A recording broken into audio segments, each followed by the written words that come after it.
नमस्कार। आज हम निफ्टी 50 के चार्ट को एनालाइज करते हैं। ठीक है। हम देखते हैं कि निफ्टी पिछले कुछ दिनों से किस तरह से परफॉर्म कर रहा है और आगे किस तरह से निफ्टी के रहने की उम्मीद है। ठीक है। हम थोड़ा सा डिटेल के अंदर कोशिश करते हैं कि इसके चार्ट को समझ पाए। तो आप मेरे साथ रहिएगा, आपको अच्छे लगेंगे इसके चार्ट्स। तो ये है निफ्टी 50 का चार्ट। ठीक है। ये पूरे फेब से लेकर अभी तक की इसके अंदर मूवमेंट्स हैं। जैसे फेब के अंदर गिरा था एंड उसके बाद ये जो चला है ऊपर। ठीक है। हम इसको देखते हैं। सबसे पहले तो आप देखिए कि 24 मार्च के आसपास इसने लो बनाया था, है ना। और वहां से जब निफ्टी चला है तो आप इसकी मूवमेंट देखिए। इस ट्रेंड लाइन को मैंने एक बना दिया है। अब ये देखिए ध्यान से कि इस ट्रेंड लाइन को बहुत अच्छे से निफ्टी ने फॉलो किया है पिछले 4-5 महीनों में। ठीक है।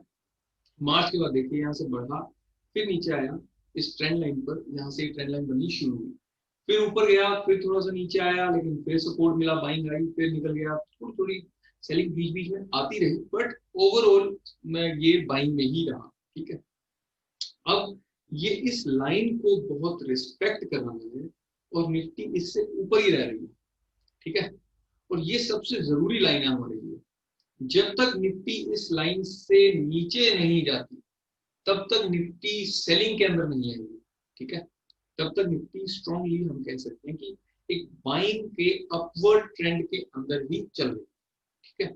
लेकिन जब भी ये लाइन टूटेगी, जब भी ये ट्रेंड लाइन टूटेगी, ब्रेकआउट आएगा, और अगर उस ब्रेकआउट के अंदर अच्छे वॉल्यूम हुए, मतलब अच्छी सेलिंग हुई, यहाँ से मान लीजिए मार्केट गिरता है कहीं से, तो हम कह सकते हैं कि ये अपवर्ड ट्रेंड खत्म होने की तरफ। लेकिन अभी निफ्टी ओवरऑल एक अपवर्ड ट्रेंड के अंदर ही है। ठीक है। इसके बाद हम एक और चीज देखते हैं। मैं आपको एक नई चीज दिखाता हूँ इसके अंदर। ये देखिए, मैं इसके अंदर एक और लाइन बनाता हूँ। यहाँ से लेकर ये मैंने एक लाइन बना दी। ठीक है। ये मैंने एक दिन को एक्सक्लूड कर दिया है इसके अंदर से, क्योंकि वो थोड़ा सा एक्सेप्शनल दिन था, तो मैं छोड़ सकता हूँ। ठीक है। ओवरऑल मैंने सभी मूवमेंट्स को इसके अंदर ले लिया है। अब ये देखिए ध्यान से, ये जो है ना, इसे हम एक पैटर्न कहते हैं, जिसके अंदर आप पहले देखिए इसकी रेंज ज्यादा थी, फिर कम होती गई, कम होती गई, कम होती गई, श्रिंक होती जा रही है ना।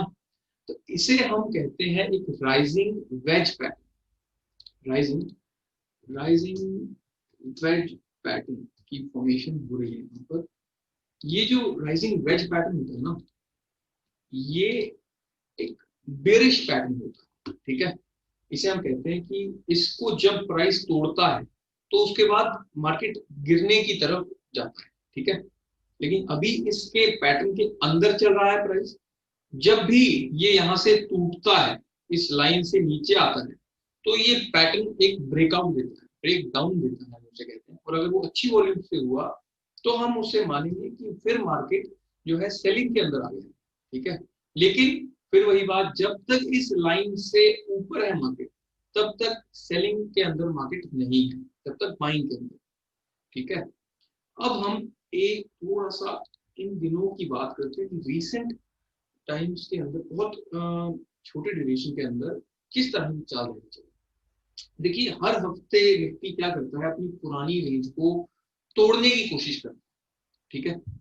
तो यहाँ पर क्या है, अभी जो मोमेंटम है, इधर ये जो पॉइंट था यहाँ पर और यहाँ पर, प्राइस में जैसे यहाँ पर आता था मुड़ जाता था, यहाँ से आया फिर मुड़ गया। ठीक है। लेकिन तीसरी बार जब यहाँ से तोड़ा इसने, तब निकल गया। ठीक है। तो इसका मतलब ये इंपॉर्टेंट पॉइंट था। तो ये जो पॉइंट है 11,330 का, ये बहुत स्ट्रॉन्ग सपोर्ट है निफ्टी के लिए यहाँ से। ठीक है। क्योंकि यहाँ पर आकर प्राइस रुकता है। ओके। जो भी मूवमेंट होती है उसे कंटिन्यू करने में उसे प्रॉब्लम आती है इस प्राइस को, तो ये बहुत स्ट्रॉन्ग सपोर्ट है। अब हम बात करते हैं कि यहाँ से ऊपर निकल गया है। अब यहाँ जरूरी है एक बात को मैं आपको बताता हूँ। ये देखिए, जब निफ्टी गिरा था मार्च के अंदर, जब गिरना स्टार्ट हुआ था, इनफैक्ट फेब के एंड के अंदर गिरना स्टार्ट हो गया था, तो वहां से निफ्टी के प्राइस चार्ट के अंदर कुछ गैप्स बने। ठीक है। मैं आपको दिखाता हूँ, जैसे कि एक ये गैप था। ठीक है। एक गैप था, फिर यहाँ पर, फिर एक गैप था यहाँ पर, एक गैप था यहाँ पर, है ना। इस तरह से कई गैप्स थे, और एक छोटा सा गैप देखिए यहाँ पर भी आपको देखने को मिला। ठीक है, तो ये 5 गैप्स हैं। ओके, अब जब निफ्टी ने बढ़ना स्टार्ट किया तो ये सभी गैप्स निफ्टी ने भरे। ओके, इनफैक्ट ये देखिए पहला गैप ये है, ये यहाँ पर भर दिया। उसके बाद ये गैप जो आया ये भी भर दिया, ये भी भर चुके हैं हम, ये भी भर चुके हैं। अब सिर्फ ये गैप बचा है, ये वाला गैप जो है, और ये गैप भरेगा, ये भरेगा 12,000 के, 12,050, 70, 80 इन लेवल्स पर। ठीक है, तो इन लेवल्स को भरने की तरफ मार्केट बढ़ रहा है, और उससे पहले हमें कोई बहुत स्ट्रॉन्ग रेजिस्टेंस नहीं दिखती जहां से मार्केट सेलिंग के अंदर आना चाहिए। ठीक है, तो 12,000 एक ऐसा लेवल है जिस तरफ मार्केट अभी बढ़ने के लिए जा रहा है। ओके, तो हम मान सकते हैं कि 10-15 दिनों के अंदर इसकी उम्मीद है कि निफ्टी उस तरफ बढ़ेगा 12,000 की तरफ। लेकिन जब 12,000 हम टच करते हैं उसके बाद वो बहुत स्ट्रॉन्ग एक रेजिस्टेंस है हमारे लिए, जहां से मार्केट के जो सेलर्स हैं वो एक्टिव हो। ठीक है, तो वो वहां पर हमें उस पॉइंट पर देखना पड़ेगा कि मार्केट किस तरह से बिहेव कर रहा है। ओके, लेकिन अभी जो मोमेंटम है वो ये कह रहा है कि 330 एक बहुत स्ट्रॉन्ग सपोर्ट है, और 12,000 जो है उसकी तरफ मार्केट बढ़ने को जा रहा है। ओके, तो यहां से कोई भी गिरावट मिले तो उसे आप बहुत ज्यादा सेलिंग मत मानिए कि मार्केट बेरिश हो रहा है। ओके, आप उसे जब तक ये 300 330 के लेवल को तोड़ता नहीं है तब तक हम ये नहीं मानेंगे कि मार्केट एक बहुत प्रॉपर बेरिश मोमेंटम के अंदर आ रहा है। समझ रहे हैं इस बात को? अब देखिए आप एक बात कि ये गैप जैसे हम भर चुके हैं, इस गैप की तरफ हम बढ़ रहे हैं। अब हम इन कैंडल्स को देखते हैं। ठीक है, ये जो कैंडल्स है बहुत ही कंफ्यूजिंग है इन दिनों मार्केट, तो लेवल्स के अंदर काम करना बहुत जरूरी है। ये हमारे लिए एक बहुत जरूरी लेवल था, ये हमने जो 350 की बात की है, ये हमारे लिए सपोर्ट है ही। अब इससे इससे क्लोज भी क्या कोई सपोर्ट हमें मिलता है, दिखता है, हम उसे ढूंढने की कोशिश करते हैं, क्योंकि 650 पर मार्केट चल रहा है और 350 का मैं सपोर्ट बोल रहा हूँ, तो हम कोशिश करते हैं कि क्या कोई और सपोर्ट भी है जो हमें इसके पास का मिल सके 650 के। समझिए बात को, ढूंढते हैं इसके अंदर चार्ट के अंदर। तो यहाँ पर तो डेली चार्ट के अंदर ऐसा कोई सपोर्ट नहीं है 350 से पहले जो कि मार्केट को रोके बहुत स्ट्रॉन्गली। समझ रहे हैं आप, मतलब अगर गिरावट आती है तो 350 तक आ सकती है, बट उसका मतलब ये नहीं है कि मार्केट बेरिश ही हो गया। ये इस बात का मतलब है, सपोर्ट का मतलब है जब तक वो 350 से ऊपर है तब तक हम इसे मानते हैं कि मार्केट बुलिश ही है। बुलिश का मतलब ऊपर जाने का मोमेंटम ही मेंटेन रहेगा तब तक मार्केट के। ओके, तो ये तो थी इसके प्राइस चार्ट की बात। आई होप आप इसे काफी क्लियर हो गया होगी। अब हम एक बहुत इंटरेस्टिंग बात और करते हैं, हम निफ्टी की ऑप्शन चेन को एनालाइज करते हैं। ठीक है, निफ्टी के ऑप्शन चेन को जब हम पढ़ेंगे तो हमें पता लगेगा बहुत इंपॉर्टेंट लेवल्स के बारे में, कि जो ऑप्शंस के अंदर सबसे ज्यादा जो स्ट्रॉन्ग लेवल्स इस टाइम पर कौन से हैं, कहां पर लोगों ने कॉल्स और पुट्स को सेल किया हुआ। ठीक है, तो ये है निफ्टी की ऑप्शन चेन, और इसके अंदर हम देखते हैं सबसे जरूरी पॉइंट्स कौन से हैं। ये है कॉल्स की साइड, और कॉल्स की साइड में सबसे ज्यादा ओपन ओपन इंटरेस्ट है यहाँ। ये देखिए, ये है 12,000 का लेवल, तो सबसे ज्यादा जो बड़ी रेजिस्टेंस है वो 12,000 का लेवल, क्योंकि लोग उस पर शिफ्ट कर रहे हैं अपनी पोजीशन। समझ रहे हैं इस बात को, लोग उस तरफ जा रहे हैं। जो कॉल सेलर्स थे वो बहुत दूर चले गए हैं अभी से, वो 12,000 पर शिफ्ट हो गए, मतलब सबसे बड़ी रेजिस्टेंस 12,000 है।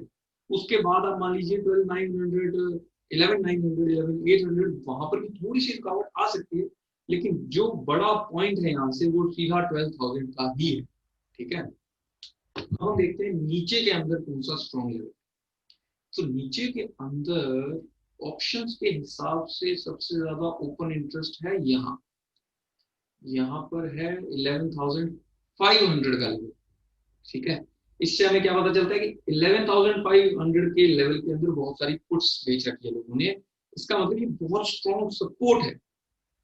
यहाँ से हमें 350 से ऊपर का एक स्ट्रॉन्ग सपोर्ट मिल गया है, जो अभी चार्ट्स पर नहीं दिख रहा था, लेकिन यहाँ पर हमें दिखता है कि 11,500 बहुत स्ट्रॉन्ग सपोर्ट है निफ्टी के लिए, यहाँ पर बहुत हैवी पुट सेलिंग हो रही है। ठीक है, तो हमारे लिए रेंज मिल गई है हमें आगे के लिए 11,500 से लेकर 12,000 तक। ये हमारे लिए बहुत इंपॉर्टेंट रेंज है। मार्केट 12,000 तक बढ़ने की कोशिश करेगा क्योंकि बायर्स हैं, लेकिन अगर वो 11,500 को तोड़ता है नीचे की तरफ, फिर हम कह सकते हैं कि ये बुलिश मोमेंटम खत्म हो रहा है और हम बेरिश की तरफ हो गए। फिलहाल मार्केट बुलिश मोमेंटम के अंदर ही है, तेजी के अंदर है, और जब तक हम इस ट्रेंड लाइन की जो बात करते हैं, इस ट्रेंड लाइन को जब तक मार्केट फॉलो करता है, इससे ऊपर रहता है, तब तक हम वैसे भी इसे एक अपवर्ड मोमेंटम के अंदर ही मानेंगे मार्केट को। ठीक है, आई होप कि निफ्टी का चार्ट अब हमें काफी क्लियर हो गया हो, और इसके अलावा अगर आप कुछ पूछना चाहते हैं किसी स्टॉक के बारे में, चार्ट के बारे में, किसी भी चीज के बारे में, तो आप मुझे टेक्स्ट कर सकते हैं। मैं जल्दी से जल्दी उसका जवाब देने की कोशिश करूंगा।